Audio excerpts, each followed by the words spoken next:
In 1975, my friend Mariah climbed this blank-looking cliff, becoming the first woman to do so. There wasn't a camera taking photos that day, but what she did was groundbreaking. I asked some pros to come try it, to see what it was all about. One of the coolest things about climbing is you can go back in time by climbing on the same piece of rock someone did 50 years ago.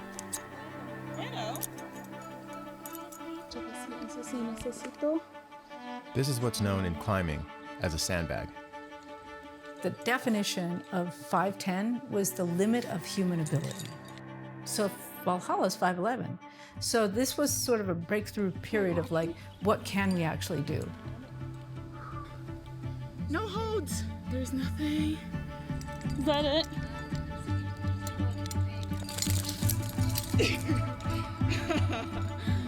Could not feel that foot.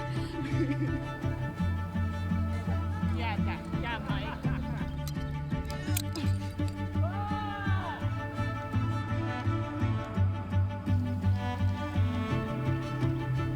Poor ballsy. Hats off.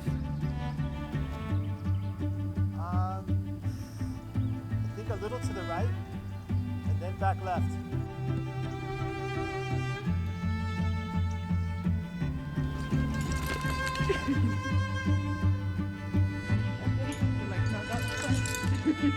Fuzzy, honestly.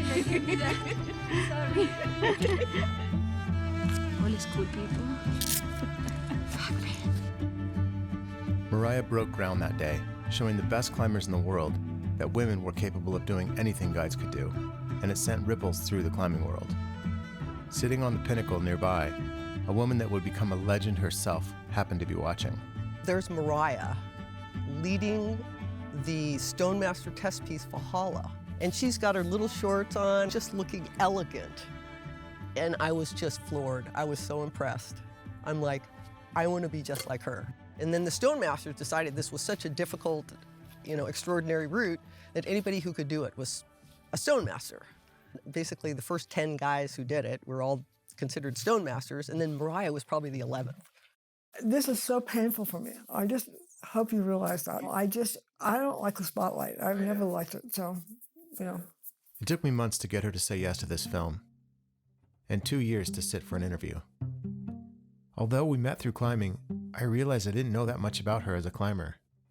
My former husband was a colleague of a guy named Dave Harrer. He said, well, would you like to go rock climbing? And I said, yes, and he took me to Mount Rubidoux. And the minute I did it, that was like being electrocuted. It was so overwhelming just to feel the connection with doing the movement.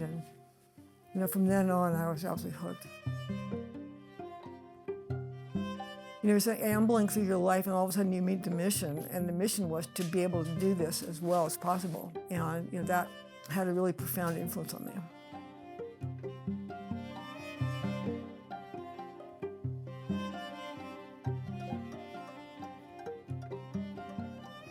She was one of the first female climbers, at least down here, that climbed at a relatively high level. Her and Mari, and then Lynn, of course. But so yeah, I met Mariah. I think it was one evening. I had this idea to go up and try and free climb the south face of Washington Column.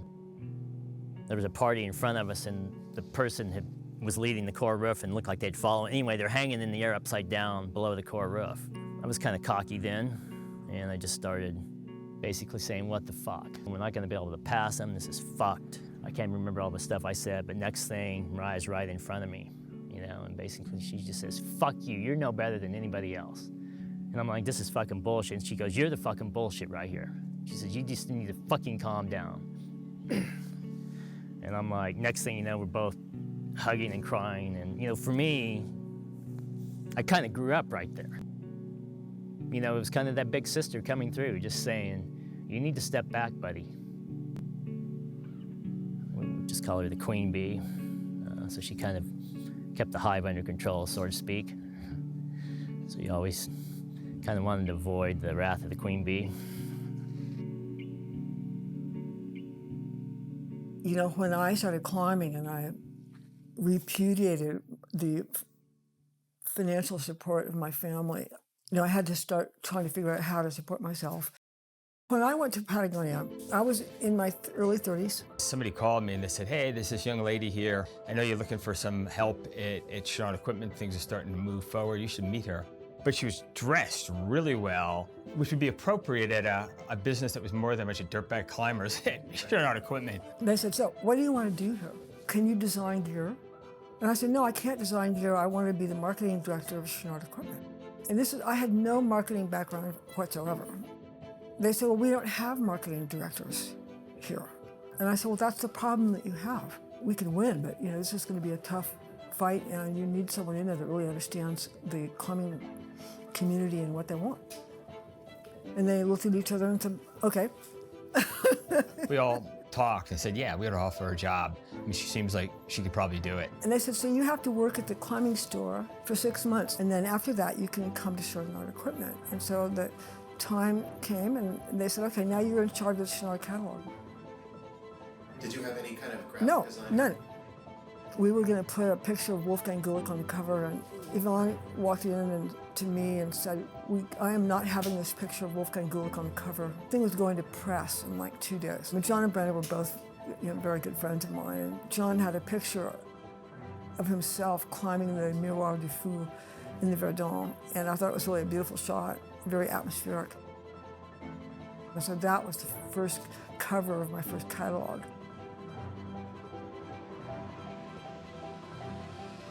Yvonne was losing a little bit of interest in climbing and his climbing company, and he'd got Patagonia going. There was this back-to-back series of lawsuits that just sort of hit all at once. In early 1989, Yvonne called me in with the CEO of Patagonia. As the general manager of Shawn Equipment, you need to sign these papers because the company's going into Chapter 11 bankruptcy. You know, we had decided in like 30 seconds that we were going to buy the thing. For us, the golden years were still right out the windshield. Because, you know, when you start that company, you have to make payroll. And you can't miss a couple months getting on your feet. You know, you have to make payroll the first month, the second month, third month. And the people that throw the dice for you, all the people that stayed with us, those people have kids, they have mortgage payments. I mean, it's so frightening.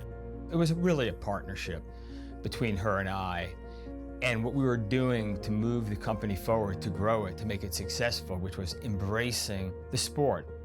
You know, I wanted us to be able to provide livelihoods for the people. You know, people like you could come and work for us. And, you know, that would provide a safe space for climbers to be where they could still be climbers and also have an income. Black Diamond moved to Salt Lake City in '91, and it was scrappy. She came and cultivated possibility, opportunity, and created opportunity for people that could not possibly be who they are today without her guidance there, her open door. If she thought that you were contributing in any way, shape, or form that was positive to the whole macrosphere of the culture and of the activity, she would do whatever she could for you. The first day I met Mariah Craner was my first day of climbing at the age of 14. You know, one of our most important functions in the marketing department was to put our gear in the right hands. If people that have really contributed to climbing, whether it's Alan Watts, Jim Bridwell, Lynn, whoever, you know, we're going to give them what they want. You know, Lynn called and said, you know, I'm trying to free the nose and I need some cams.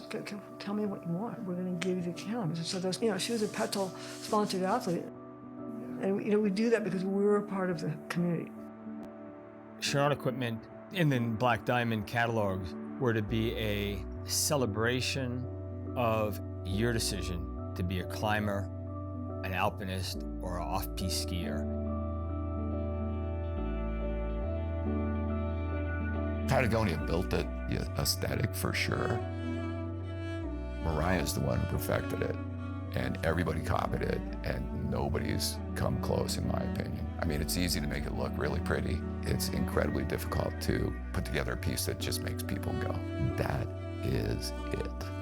Mariah knew how to get excellence from all of the creative people around her. She just has it in her to influence people and to try and steer other people in directions that she thinks would be beneficial for them. She was very good at encouraging people to take that potential, basically see it through, regardless of whether that person thought that they could or not. She was very good at forcefully persuading them that's what they needed to do for their own good, and she was right almost all the time. She was one of the most influential people for me in my climbing career, and as a photographer in a creative way. She was certainly one of the most influential and instrumental in where I went as a human being, how I grew as a human being. I mean, to this day. She sees this quality or this skill in you, she's gonna bring it out, And how many people do you know that really do that for you? It's not very many. And that's sort of what happened with my photography, because like I say, she just says, go out and shoot some photos. The person that I have become was influenced enormously just by years of being around Mariah and her positive wisdom. And I hope that people that know me today think I'm a nicer guy than I was when I was 25 years old. It's not worth crying over, but there was not that many people in my life that had such a solid influence on me. I don't know, she's helped so many people just become better people. I mean, think about yourself. If you had never met Mariah, would your life have been different? Absolutely, totally different. Yeah, I know 50 people who could say the same thing. I was 26 when I showed Mariah my art project that was my first climbing video. When the VHS tape stopped, Mariah turned to me and lowered her glasses and said, "MC, you have to keep doing this." Still not sure if she meant that it was awful and that I needed to keep practicing, or that there was something in it she liked. But either way, it worked. I kept doing it. So basically, this film is her fault. She told me one time, she said, Yvon Chouinard hates you. And I said, well, I've never met Yvon Chouinard. I mean, what? You must mean he hates sport climbing. She said, no, he hates you. And I said, well, that's really odd. Climbing was very factioned at that point. Sport climbers weren't talking to traditional climbers, and they weren't talking to alpine climbers necessarily, or it was all a bunch of factions. When sport climbing came out, the Californians in particular were not fans. She came out of that California world, and in particular before she got to Utah. I mean, I think being here was a big part of her evolving that view and spending time with you guys, right? I think one of the beautiful things that Mariah, was able to see is the unifying aspects of different subdisciplines of climbing. She brought the community and the culture together. I think you guys were a big part of what helped bring her into that world. And part of what was being done by Black Diamond, specifically Mariah driving it at that time, was like, we are recording history and shaping it in a way that will influence things beyond the 10 years ahead that she saw. Lynn Hill, she started as a Stonemaster, she became a sport climber, she became a competition climber. She went to the centers of all those activities, mastered them, and then she came full circle and brought it back to Yosemite and freed the nose. Yeah, I think that helped Mariah too. I'm not sure that you guys realize what an incredibly strong influence you had on me. You were so young and so passionate, and that was so invigorating.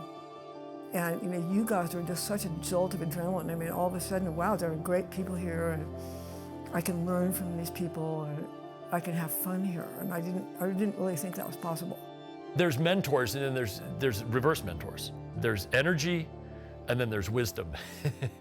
And the youth give the elders the energy, and the elders give the youth the wisdom.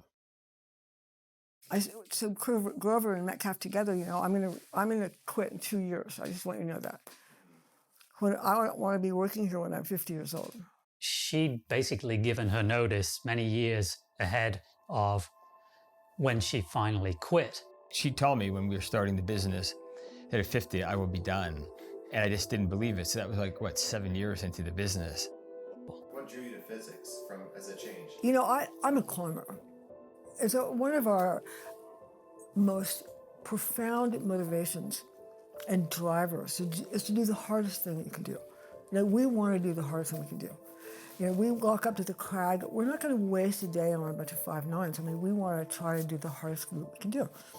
And, you know, if you're going to go back to school at age 50, you're not going to fuck around. I mean, you want to do the hardest thing you can do. So, you know, I decided to study physics. You know, I took my first class physics, baby physics, you know, and it was so invigorating.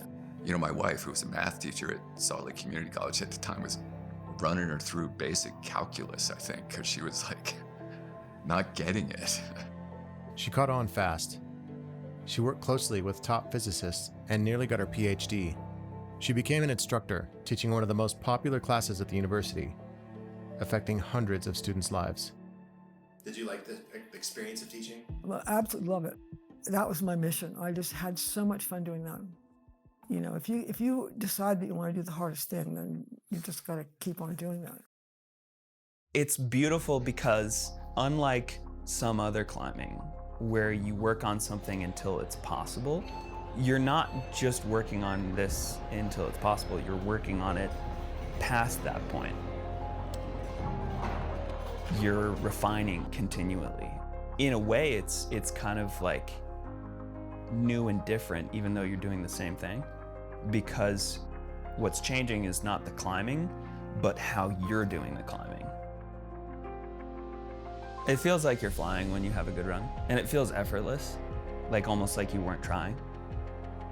When Black Diamond moved here, people started talking about Mariah, and at the time I was a little bit of a gym rat. Someone told Mariah, well, if you want to know where to work out, you should meet April, Dale's girlfriend, and she can tell you where to go. And we just enjoyed each other's company. And we did climb together. Where we really became close was around Aiden and Julian. And neither of us were experts in that department. Of course, becoming a new parent, I knew nothing. The challenges of being a parent are that you can't dictate the focus of your attention at all times like you can when you're not a parent, right? Someone else's needs are dictating what you need to focus on. The Goddards asked Mariah to be Aiden's godmother. She was a fantastic godmother, very invested in Aiden's development. Me, of course, I hate kids, so, you know, I didn't pay all that much attention. I was her first child psychological development experiment. I was the perfect timing for where she was. Aiden was this opportunity to, you know, kind of study the baby form. My name is Mariah Craner, and I want to share with you some of my seminal insights into the study of children's memories. You know, I pushed back a lot against my parents. I wasn't the easiest. So he's on the autism spectrum. I don't know where he got that from, but So Aiden had a very long phase of being difficult that started at about 4. And interestingly enough, Mariah was very difficult then at that age too. When you look at her upbringing and then the life that she ended up choosing, that would definitely not have been the life that their family would have chosen for her. I think that her father had been that person in her life who just really accepted her for who she was. You know, like, kids do stupid things all the time. And it's really nice to feel like you can confide in someone without them judging you. She just always saw the best in Aiden. And in some ways, she saw the best in all of us.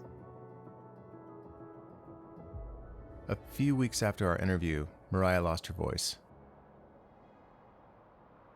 Aiden and I had tried to get her to come out with us to Ibex, just to get out, to have a day in a beautiful place. but she responded less and less. A few months later, the cancer had taken over, and she was gone. Dale, Aidan, Boone, and I decided to go out to the desert in her memory. I really think she would have liked that. Wherever she was, she created culture, and climbing had meeting friends and going out into the desert with just you and a few close people and doing the art.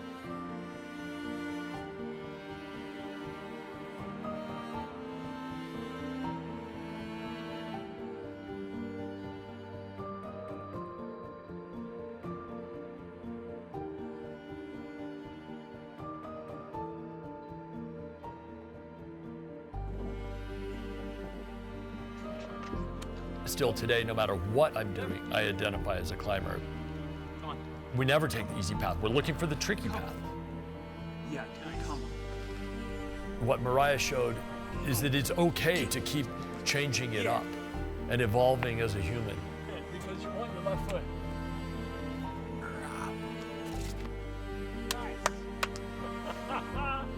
Nice job, man. The youth keep the mentor fresh. We all pay a price for everything we learn, and so it's always satisfying to be able to help someone shortcut the difficult process. Yeah, sir. Good.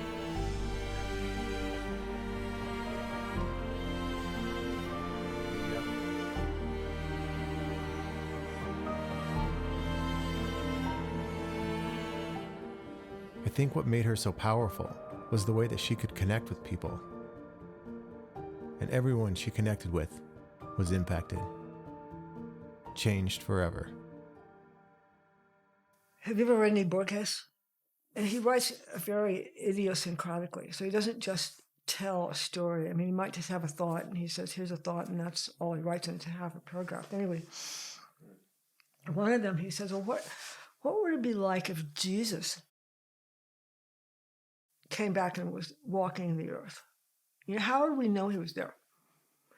And he said, well, there would be concentric circles of goodness. So if you wanted to find him, you would find somebody doing a good deed, and that would be on one of the concentric circles. And then you'd try to follow that inward until you got to the source. And I thought that was such a beautiful idea, because we all want to create that. You know, ideally, you want to, what you're talking about is creating those concentric circles of influence. God.